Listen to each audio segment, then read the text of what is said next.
Bonjour à toutes et à tous et bienvenue pour ce nouveau webinaire Café BI. On se retrouve aujourd'hui pour un webinaire qui cette fois-ci sera plutôt tourné sur les commerces, sur nos tableaux de bord, comment les appliquer aux entreprises commerciales, au commerce. On est toujours accompagné de Louis qui cette fois-ci répondra à une question dans une forme d'interview. Bonjour à toutes et à tous, merci Victor pour l'invitation. Il n'y a pas de quoi. Très bien, donc Louis, pour ceux qui n'ont pas forcément vu notre webinaire précédent, est-ce que tu peux nous parler un peu de toi ? Eh bien, je suis Louis Degnaud, donc Data Scientist chez Agitis. Ça va bientôt faire 3 ans que je suis chez Agitis, et c'est moi qui vais vous accompagner sur la partie technique, donc plutôt sur la création de vos tableaux de bord. D'accord, est-ce que tu peux nous parler un peu de ces tableaux de bord ? Alors oui, bien sûr. Alors ces tableaux de bord, ce sont des outils BI, donc Business Intelligence ou Intelligence d'affaires en français. Et ce sont tout simplement en fait des outils qui vont vous permettre de prendre des décisions plus rapides, plus simplement, et des décisions plus éclairées pour piloter votre entreprise. Je vois, donc tu nous parles un peu de prendre de meilleures décisions, des décisions plus éclairées, de piloter notre entreprise. Est-ce que tu peux nous expliquer un peu comment les tableaux de bord vont nous permettre d'améliorer cela ? Et ben, si je peux prendre une petite image pour apporter un petit peu de concret, c'est comme quand on conduit une voiture. À l'époque, on utilisait les cartes papier pour se repérer, donc très pratique. Mais aujourd'hui, on utilise plutôt les GPS qui, grâce à eux, justement, on peut voir en temps réel la circulation, notre vitesse, s'il y a des travaux, s'il y a des accidents, choses comme ça. Et les tableaux de bord, c'est la même idée, en fait, c'est le successeur des tableaux Excel, puisque les tableaux Excel ne sont pas forcément toujours très lisibles, très simples à lire, à partager, alors que vraiment le tableau de bord va permettre tout ça. Oui, donc oui, forcément, avoir un GPS maintenant, c'est beaucoup plus utile que d'avoir une carte. Sûr. Mais du coup, est-ce que tu peux nous montrer un peu ce que ça donne, ces tableaux de bord ? Avec plaisir. J'ai justement conçu un tableau de bord à cet effet, un prototype.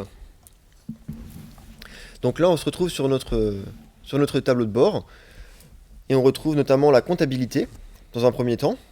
Donc pour ceux qui connaissent, on se retrouve sur le solde intermédiaire de gestion. C'est en fait le document qui récapitule tous nos indicateurs de comptabilité. Donc on retrouve notamment notre chiffre d'affaires, nos charges. Le BE, je vois aussi. Tout à fait. Et en fait, on va pouvoir cliquer justement sur ces indicateurs-là pour voir le détail de manière plus précise. Donc là, je clique sur le chiffre d'affaires pour voir le détail de celui-ci.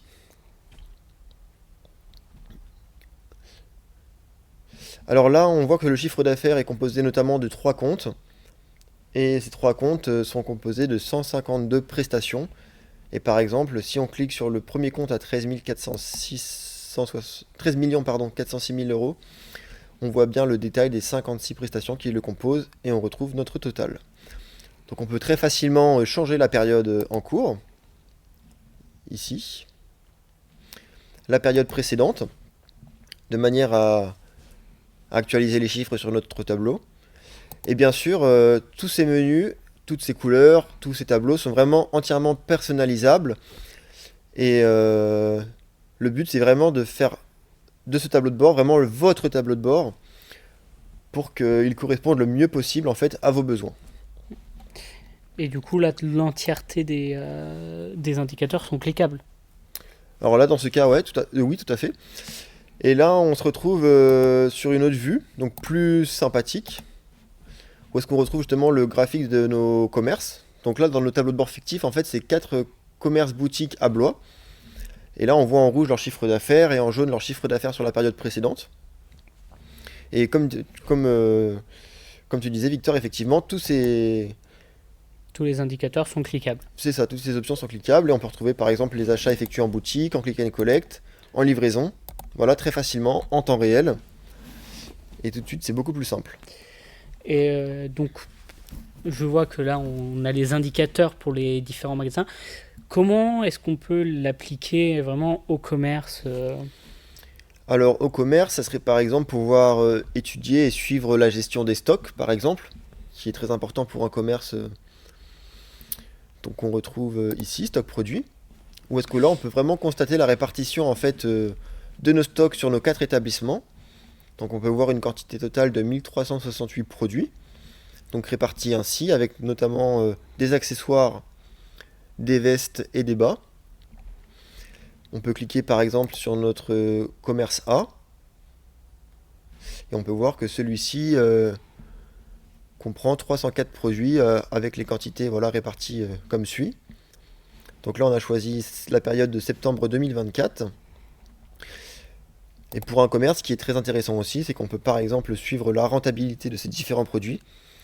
Et là, on voit que tout commerce confondu, le produit le plus rentable reste le manteau d'hiver, puisqu'il coûte à l'achat 50 euros et peut être vendu 150 euros, et il présente donc une marge de 100 euros. Je vois, donc là, on a vu qu'on pouvait sélectionner les différents établissements, mais du coup, est-ce qu'on peut les comparer? Alors bien sûr, c'est tout l'intérêt justement du tableau de bord, de pouvoir comparer ces différentes sources, parce que ces différentes sources, on a vu la comptabilité, on a vu les stocks, mais on peut vraiment se brancher à diverses sources, telles que par exemple votre compteur Linky pour suivre l'évolution énergétique, enfin votre consommation énergétique, donc à la minute près. On peut également voir le détail par commerce. Donc là on voit que notre commerce que notre commerce B est le plus énergivore et le commerce D est le plus économe. Mais on peut également suivre les temps des salariés si on peut récupérer les données de la badgeuse, on peut récupérer les données de notre logiciel de caisse, etc. Et comme vous avez très bien dit, Victor, justement, l'objectif c'est de pouvoir comparer ces différentes sources, les mélanger ensemble, pour pouvoir déterminer quel est notre meilleur commerce, notre meilleure boutique, la plus productive, la plus rentable. Alors là, dans notre exemple, on constate que le chiffre d'affaires est plus ou moins équivalent, mais que c'est quand même, par exemple, notre commerce A qui est en tête. Alors pourquoi le commerce A? Car il présente un chiffre d'affaires important avec un EBE important, tout en ayant une masse salariale et une consommation énergétique très raisonnable. Je vois. Et là, effectivement, on a déjà vu on a déjà vu d'où venait le chiffre d'affaires, d'où venait le B et d'où venait la conso. Mais où est-ce qu'on trouve la donnée de la masse salariale? Alors ça va vraiment dépendre de votre logiciel existant et de la façon dont sont disposées les données, puisque moi je vais venir les récupérer. Mais là, dans notre exemple, on est branché sur la badgeuse directement, ici pardon, donc salarié.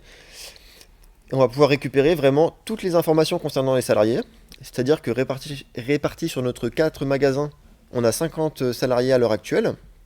On a le nombre d'heures effectuées au total, avec le classement des salariés par nombre d'heures. Si on clique, admettons, sur le restaurant A, on peut voir tous les salariés justement qui travaillent dans dans ce magasin A. Voilà. Et on peut voir que c'est notamment Denis qui a fait 132 heures dans ce commerce. Et ce qui est très intéressant aussi, c'est de pouvoir justement coupler cette masse salariale avec le chiffre d'affaires, puisque à chiffre d'affaires égal, comme on a vu tout à l'heure, si une boutique présente une masse salariale raisonnable, alors celle-ci est beaucoup plus rentable, productive. Et là, on le voit tout à fait avec une suggestion de graphique, voilà pour l'exemple, qui représente en fait le chiffre d'affaires en fonction de la masse salariale. Et là, on peut voir que c'est vraiment la boutique B qui est en tête, puisque, étant donné qu'elle a beaucoup moins d'employés, forcément, ça réduit la balance et cette boutique-là est donc la plus productive. Je vois. Mais là, on a beaucoup parlé de comparer les différents établissements, Tout à fait. mais avoir des différents établissements, tout le monde n'en a pas. Donc, à quoi sert le tableau de bord si jamais on n'a qu'un seul établissement? Ah oui, très bonne remarque. Et ben, on peut ensuite comparer par exemple sur la période, puisque si on n'a qu'un seul établissement, on ne va pas pouvoir les comparer entre eux, mais la période semble pertinent. Et pour ça, on peut par exemple proposer des visualisations dans lesquelles on va mettre en face le chiffre d'affaires sur la période en cours et la période précédente.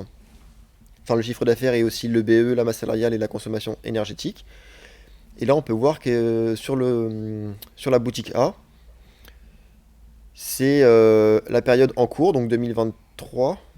Enfin non, enfin, les chiffres sont fictifs bien sûr, mais que c'est la période 2023 qui est la plus productive, puisque à masse salariale et consommation énergétique équivalente à 2022, on a tout de même un chiffre d'affaires et un EBE plus important. Je vois, donc là, oui, on voit que d'un côté, on a ce qui est actuellement, donc là, octobre 2023, et que de l'autre côté, on a octobre 2022. Mais est-ce qu'on peut choisir d'autres dates, peut-être d'autres mois, comparer 2 années Mm, entières, ou juste même 2 jours si par exemple, je comparais l'année 2023 par rapport à l'année 2022, ou un jour précis, comme par exemple le 5 octobre par rapport au 5 octobre de l'année précédente. C'est possible ça? Tout à fait, ben, c'est tout à fait possible. On a pour ça des menus déroulants. Alors là, dans l'exemple, j'ai pas fait ce choix-là, mais je sais que pour certains clients, justement, ils aiment bien avoir leur année, avec un petit menu déroulant dans lequel on retrouve les mois, et en cascade, on retrouve ensuite les jours. Et là, comme tu dis, Victor, on va pouvoir retrouver vraiment jour par jour euh, le détail pour pousser vraiment l'analyse plus précisément au cas par cas. Euh, D'ailleurs, cette remarque me fait penser aussi, on peut suivre les statistiques journalières de notre commerce, qui est très important. Effectivement. Ça, c'est intéressant de pouvoir suivre les statistiques journalières. Tout à fait. Et donc là, on a choisi la période de septembre 2024. Alors là, on retrouve un menu déroulant comme vous suggériez, justement, où est-ce qu'on retrouve l'année avec le mois. Et ensuite, dans chaque mois, on va pouvoir aller chercher les jours plus particulièrement. Et Donc donc là, on là, a par fait le exemple, si on choix. reprend mon 5 octobre, Ah oui, tout à fait. on peut. Donc, comment ça fonctionne? Et ben là, du coup, je vais décocher septembre. Et je vais aller chercher le mois d'octobre. Voilà. Donc là, j'ai choisi de prendre tout le mois d'octobre. Mhm. Et en fait, ce tableau des statistiques journalières va nous permettre de visualiser jour par jour, ici, toutes les journées du mois d'octobre. Alors là, on voit qu'on ça va pas jusque fin octobre, sûrement parce que ce commerce-là devait être en congé à cette période. Mais par exemple, si on prend la journée du 5 octobre, on peut voir qu'on a un nombre de visites, un nombre de 521 visites, pardon, avec le chiffre d'affaires effectué en boutique, en livraison, en click and collect. On a le nombre de ventes aussi avec le détail suivant si c'est la matinée, l'après-midi. On a également le détail avec la période précédente, le panier moyen, les points de fidélité, etc. Et ça, ce tableau-là est vraiment personnalisable suivant les besoins de chaque restaurateur parce que même dans le commerce, eh ben, deux établissements peuvent avoir des besoins différents et deux chefs d'entreprise peuvent très bien souhaiter de visualiser différentes choses d'un commerce à l'autre. Je vois. D'où viennent ces données concrètement? Là, on a vu qu'on pouvait récupérer plein de données, mais d'où est-ce qu'elles viennent concrètement? C'est une très bonne question. Et justement, ces données viennent de, comme on a dit, hein, vos différentes sources. Ça peut très bien être vos fichiers en local sur votre ordinateur, tel qu'un fichier Excel par exemple. Ça peut provenir de votre Drive par exemple, avec des fichiers sur Internet, mais aussi de votre comptabilité, de votre logiciel de caisse, notamment pour les stocks, de votre badge s'il y en a une. Je sais que pour certains établissements, il existe aussi des capteurs sur les portes automatiques pour déterminer le nombre d'ouvertures de la porte, le nombre de fois d'ouverture de la porte, et ainsi le nombre de fréquentation le taux de fréquentation de votre commerce. Et après, on a plusieurs autres capteurs, tels que la température pour la salle des stocks, que d'ailleurs je peux vous présenter rapidement. On peut aussi avoir la consommation énergétique en se branchant directement sur le compteur Linky. Donc vraiment, tout est possible. Tout est possible. Et pour ça, dans les, comment dire, dans les débuts De la création? de la création, merci, je vais réaliser ce qu'on appelle un audit flash, dans lequel je vais pouvoir justement déterminer quelles données sont récupérables ou pas, puisque d'un logiciel à l'autre, les données ne sont pas forcément toujours récupérables. Et vraiment, l'objectif de cet audit flash, c'est de déceler la possibilité de récupérer ces données. Je vois. Et du coup, là, ça fait apparaître toutes les données venant de différents points. Ça va permettre de faire vraiment une agglomération, de pouvoir retrouver à un seul endroit toutes nos données. Tout à fait. Mais du coup, niveau sécurité, comment ça se passe? Alors c'est une très bonne question aussi. Alors niveau sécurité, tout d'abord pour consulter le tableau de bord, c'est assez facile et c'est sécurisé, puisque le tableau de bord est un logiciel de Microsoft Office, que vous connaissez certainement. Microsoft de par Outlook, Excel, OneDrive. Et de la même manière, on va pouvoir vraiment aller sur Internet, sur le site de Microsoft, se connecter avec son adresse mail et son mot de passe. Et là, simplement, on va pouvoir retrouver notre tableau de bord. Donc comme c'est le cas actuellement sur l'ordinateur, mais on peut aussi très bien le récupérer de manière très sécurisée sur le téléphone, aussi sur les tablettes. Et très pratique d'ailleurs, puisqu'on peut même consulter le tableau de bord en étant chez nous à la maison ou en vacances, du moment qu'on dispose vraiment d'une connexion Wi-Fi et d'un compte Microsoft. Donc oui, c'est vraiment, on peut y accéder de partout et vu que c'est un logiciel de Microsoft, c'est vraiment sécurisé. Tout à fait. Et je peux, moi, si je veux, quand je suis en déplacement, je pourrais regarder sur mon téléphone les différents indicateurs de mes différents magasins sur la journée.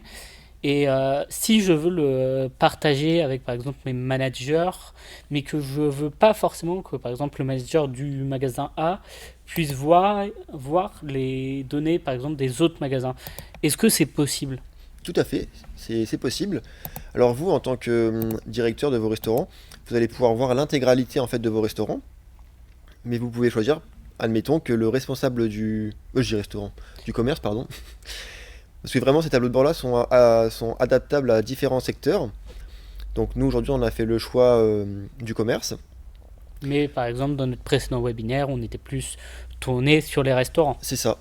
Et vraiment, ce qui va jouer, c'est vraiment vos besoins, savoir ce que vous voulez voir, et même dans le secteur du commerce, comme on disait, hein, chaque directeur de commerce, de boutique va pouvoir avoir des besoins différents, d'où l'intérêt justement d'échanger régulièrement sur vos besoins et de bien pouvoir les fixer dans un cahier des charges bien ficelé pour que ça réponde le mieux possible à vos attentes. Mais si on revient sur votre question sur la sécurité, eh ben, vous pourrez choisir par exemple que le directeur de votre commerce A ne puisse voir que ses données, et lui dans le menu déroulant, il aura tout simplement que le choix de son commerce A. Et en cascade, sur toutes les pages du tableau de bord, il ne pourra voir que vraiment que ces données de sa boutique A. Même les statistiques journalières, Ce sera uniquement les données, que ce soit les voilà, statistiques journalières, les clients aussi, j'imagine, la rentabilité des tout produits, à fait. ou même les stocks. Les stocks, stocks Oui, les stocks aussi, tout à fait. de produits, Bah là, par exemple, il ne les peut salariés constater que les aussi. salariés de son commerce A. Donc le nombre 14 qu'on avait déjà vu précédemment lorsqu'on avait présenté la page salariés. C'est ça. Alors que vous, en tant que directeur, vous verrez l'intégralité des Les établissements. 50, je vois. Donc très pratique. Et du coup, maintenant, comment ça va se passer un peu le processus de création? Et bien justement, on a commencé un petit peu à aborder la question, mais on va d'abord commencer par un audit flash, dans lequel je vais pouvoir justement déterminer quelles données on va pouvoir récupérer ou pas récupérer justement. Et suite à cet audit flash, on va pouvoir commencer à rédiger ensemble un cahier des charges, et on va programmer également des points hebdomadaires, des points d'avancement, pour être certain que la création du tableau de bord avance dans le bon sens, parce que le tableau de bord c'est avant tout le vôtre, et il faut qu'il corresponde le mieux possible à vos attentes.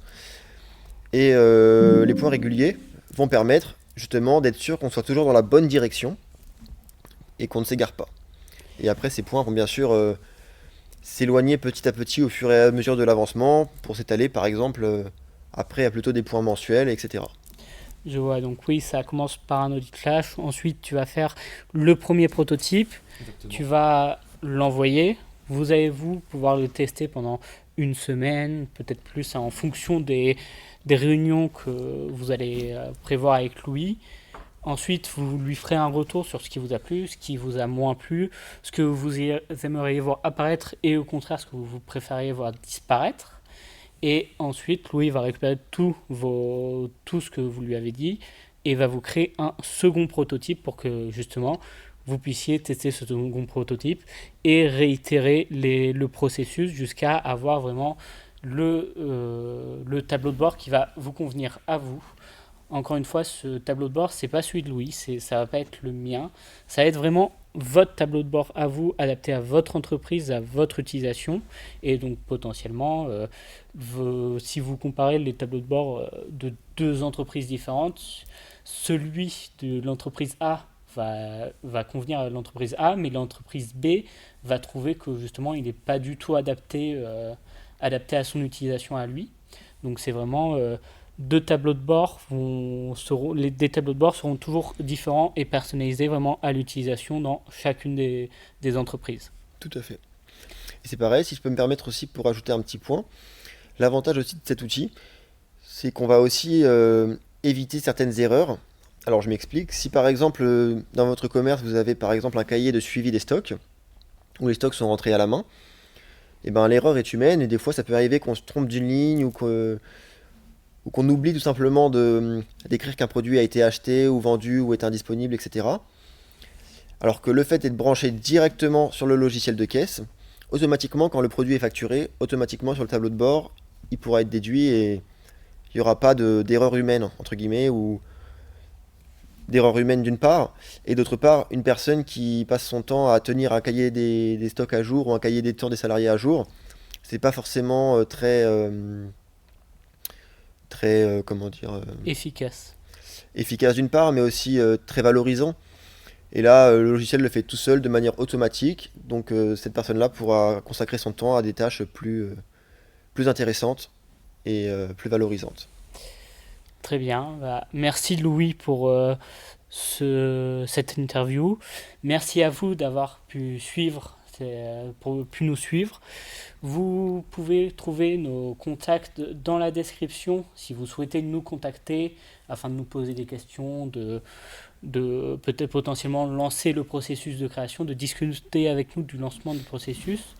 On a également un questionnaire qui, si vous pouvez y répondre, ça nous permettrait de nous améliorer pour nos prochains webinaires. Et n'hésitez pas à poser vos questions dans les commentaires et à vous abonner à notre chaîne YouTube pour suivre nos prochaines vidéos. On souhaite faire vraiment des vidéos sur différents sujets, comme par exemple la cybersécurité, qui est un sujet important aujourd'hui dans le monde actuel. Merci Louis, merci à vous. Merci Victor pour l'invitation et merci à vous toutes et tous.